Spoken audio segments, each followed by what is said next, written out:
Oklahoma. Let's go to Duke. Oklahoma, Michigan, big night. The only ranked on ranked matchup.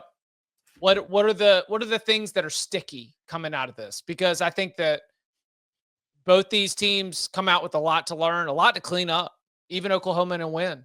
But what did we learn about these two teams out of the game? I had Oklahoma as the 8th seed in my playoff, the weekly playoff projection, hosting the Longhorns, by the way, which would be an epic matchup in Norman, since we always play that game there at the fairgrounds in Dallas. Mateer, I thought, made a lot of big-time throws. He had a couple just kind of, okay, I don't know if I'm throwing that ball there, a little bit of the sidearm stuff, but he made a lot of big-time throws. He is twitchy. Like really, really quick twitch. Michigan has good athletes on defense, and he looked quick there. But he's also twitchy with the way he throws it. Like the ball is out quick. There's some of that weird sidearm stuff, but it does come off his hand really quick. I think Ben Arbuckle, the offensive coordinator hire for Oklahoma, is worth every penny. Like he was creating open looks. He was ahead of Wink Martindale for a lot of that game. Honestly, like they probably could have scored more on Michigan than they did. I thought the offensive line with all the new pieces for OU, the plan was good. It helped them really. I think he called it in a way to protect them a little bit. I think both sides tried to. I think Oklahoma was more effective in calling it that way. And I thought Mateer's legs helped them out quite a bit. Like he is a good runner. And if Oklahoma can score just a minimum number of points in each game with that defense, they're going to be pretty dangerous. I thought they were. They were salty. They looked good. Yeah, I think it's a huge win for Oklahoma. I think just like for their soul, it was a win that they needed, and it's a win that feels really good about setting you up, before you get to conference play, because this is a team that did win a national title 2 years ago. So it feels good to be in these big games again and winning them. I think Mateer made a lot of plays. And I think that's just what he does. Moneyline Mateer, Moxie Mateer, he makes plays at times when you need him. And sometimes you don't want him to make them, and he still makes them anyway because he's doing something really stupid, but it works out. But then there are also the downsides to where, like, he threw an interception tonight. He probably could have thrown 3. And a lot of them were bad. Like the one with that Jair Hill tip to himself twice, couldn't pull in. There was the one late on the 3rd down or whatever, and like on one of the final possessions where he kind of just threw into triple coverage when he could have just or it was 1st down. And he could have just kind of, thrown the ball away or just taken a loss and moved on and burnt 40 more seconds. And it's like you're taking a risk, but he got away with it. So it's like John Mateer is really fun to the objective observer. For an Oklahoma fan, he might be kind of nerve-wracking because he does some crazy stuff. The other thing that worries me about him is I still think he's much better as a runner than he is as a passer, even though he does make some great plays with his arm. I think that I think he's a tremendous runner of the football. The problem is he ran the ball 19 times tonight for 74 yards. And if you take away his rushing output, Oklahoma averaged 3 yards per carry. Like the run game is a problem. And if Mateer is the only way that you can succeed on the ground with this offense behind this offensive line going into SEC play, like John Mateer is thick. Like he might not be 6'5" and 240 pounds, but he's a thick kid. But I don't know if he's going to be able to withstand that kind of beating every single week in the SEC. Like if he's playing Michigan every week, it's going to catch up to him and it's going to hurt him at some point. And if he gets hurt, I don't know where Oklahoma turns on offense. The other side, their defense, I thought, was exactly what you would think it was going to be. They played great. Michigan, you can argue, benefited from a muff punt, which they still held them to a field goal. It's like Michigan's offense really didn't get a whole lot going throughout the entire game. There was the Justice Haynes 75-yard run, and there was a muff punt that set them up for a field goal. Other than that, they didn't really do a whole hell of a lot, which is not a shock with a freshman quarterback on the road against that coach and that defense. So, yeah, I think it's great. Huge win.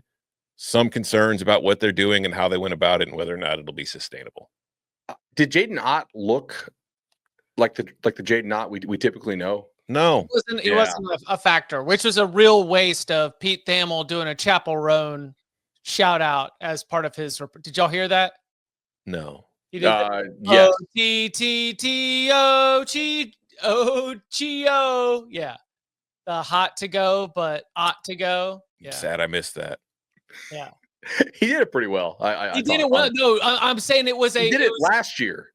I'm just saying it was an unfortunate, I thought Pete did a good job. You just wish if you're going to, if you're going to fire that bullet, you just wish Jade Knott in that performance maybe has more than 4 carries, maybe has more than 9 yards. He wasn't the feature back. So Nate, you're 100% right. We're Team Pete over here. Yeah, well, yeah, for sure. Yeah, Pete's good in our book. We like Pete. I thought he went for it. Long-time listener. I was proud of him. He's a huge fan of the Cover 3 podcast. Likes our podcast better than his own. That's what I don't know. He hasn't told me that. I can't report that. Sources do not say that. My sources say that. Anything like if you're Michigan for the Bryce Underwood side of it, I'm optimistic. Like I'm not upset with what I saw from Bryce Underwood. Like he didn't have a great game. He was 9 of 24 for 142 yards, but his receivers sure as hell didn't do a whole lot of favors in the game either. So if you thought Bryce Underwood was going to go into Norman in his first road start against that defense and have a great game, you were like very, very optimistic about things. The broadcast made a huge deal about Michigan's tight end being out, and certainly like he's a good player and a very good blocker. Obviously, he's huge. But if you swapped Iowa's receivers with Michigan's, would you notice a difference? Yes. A noticeable one? Yes. Yeah. I do think so. Yes. I mean, okay. Like I don't think those guys are scary to any decent team out there. I still don't get the Samaj Morgan thing. Yeah. I think that is something that we need to move on from. Just let him return kicks or punts if that's what you want to do. I don't think he's a wide receiver. But I don't think they're great there. I like McCulley. I thought he was good at Indiana. I think just big body, long arms, he can make plays. I don't know. That game plan was very much he's a freshman quarterback on the road in this environment to me. Like I thought they were too conservative, which shock of all shocks is Michigan being too conservative on offense. Yeah. I think you have a stud in Bryce Underwood. I think if you're a Michigan fan, you got to be extremely happy that you have him and that you paid up to get him. And you have 2 years to just push your chips all in to get it right around him. But like, is that the right head coach? Is it the right offensive coordinator? If you think so, then you need to be like heavy in the portal to go get him some weapons. Mm-hmm. Yeah. Yes. Yeah. But Probably a tackle too. Yeah. I mean, yeah. But that's what you want to do. Get Larry on the phone. Well, they signed Babaloa, and he was looking really good before he was out for the year. Assuming he comes back healthy, that's a second-year guy for them next year. I assume will be good. I don't know that they've recruited receiver at a real high level. I don't think the answers are on their roster right now to be like enough to really capitalize and to get the results. Like if you told me, hey, we paid this money for Bryce Underwood, he's a hit.